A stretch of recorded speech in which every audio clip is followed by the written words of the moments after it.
want to now look at how to make the Solow diagram for the Solow model, where you do have population and labor growth, but you still don't have any technological progress. So now, so this is the figure shown over here, and as we can see, this graph looks the same as before in the basic Solow model, right?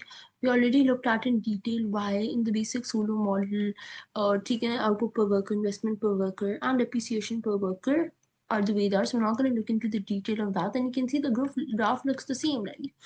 We still have an upward sloping break-even investment per worker line. In that case, ours is the depreciation line as before in the basic Solow model, and we still have our upward sloping diminishing slope output per worker curve. We still have the investment per worker curve, which is a translated down version of the output per worker curve with the same shape, right? I'm going to look in detail the reasons behind all of this, so we don't need to get into that now.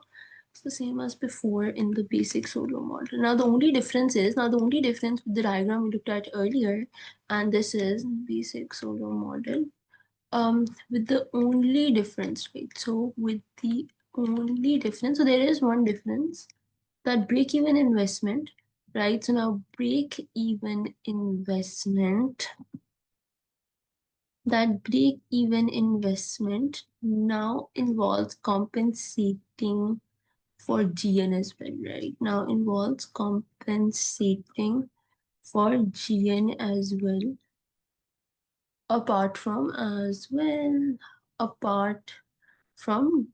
depreciation, right? Like, we know output per worker is just Y is equal to FK, right? Output per worker.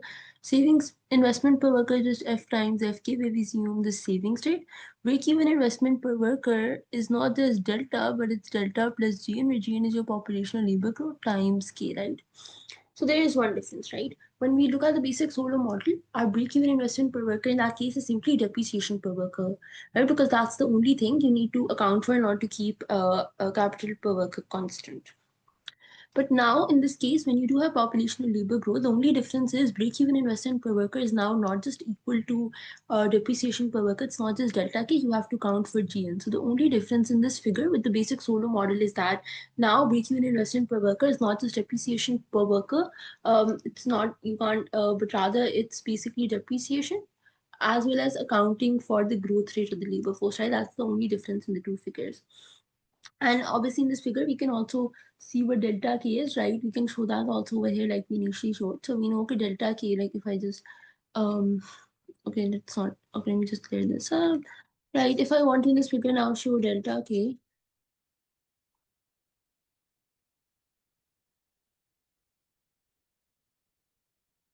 right? So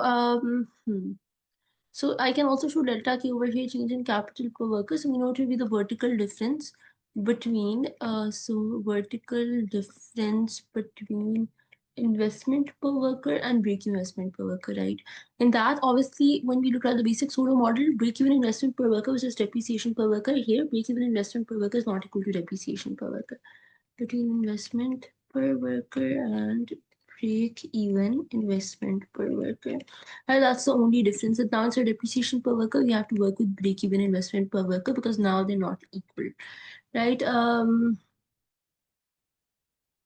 Right. So it's the difference between them. So let's say we take this point, like I take this to be O, right? And I take this to be I, right? So I can take this to be investment, and I can, sorry, this is like break even, sorry, my bad. This is like okay, let's just take this to be break even investment, and let's just take this to be I, right? So from here we can see this is essentially my bad, sorry, this is essentially break-even investment per worker, right? Okay, this is break-even investment per worker. So this is IB, right? And this is essentially investment per worker, small I, right? We know, okay, your break-even investment per worker is this vertical gap from 0 to BI, right? So it's like O BI, right? This is break-even investment per worker. And this is essentially an investment per worker is just OI in this figure, right? At this particular point. And obviously, so this is investment minus break-even investment. So this is basically change in capital per worker, right? So graphically, we can show change in capital per worker in this case as well. But now it's a vertical difference between investment per worker and break-even investment per worker, right? So just keep in mind whether you're drawing the Solow diagram for the basic Solow model or the Solow model with population growth but not ecological progress. So the diagrams will be the same. The only difference will be in the basic Solow model, your break-even investment per worker is just equal to depreciation per worker. But now your break-even investment per worker will also account for the growth rate of the population of the labor force.